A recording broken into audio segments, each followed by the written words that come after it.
Okay, we're at the Beenleigh Cemetery, just seeing Mum, and my sister and I are about to leave. It's been 18 years since Mum was buried here at the Beenleigh Cemetery, so her grave is pretty old. It's almost 20 years old. There's been a lot more new people in the neighbourhood, but anyway, we're on our way out. And perhaps one day we may join the rest of the family here at the cemetery. Tagaloa is buried up further.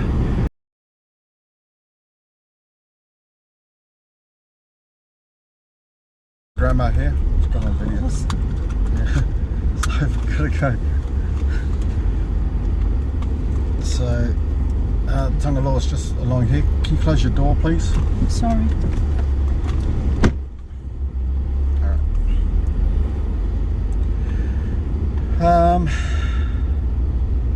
Beenleigh Cemetery, and we're about to leave. So this cemetery is full of Samoans.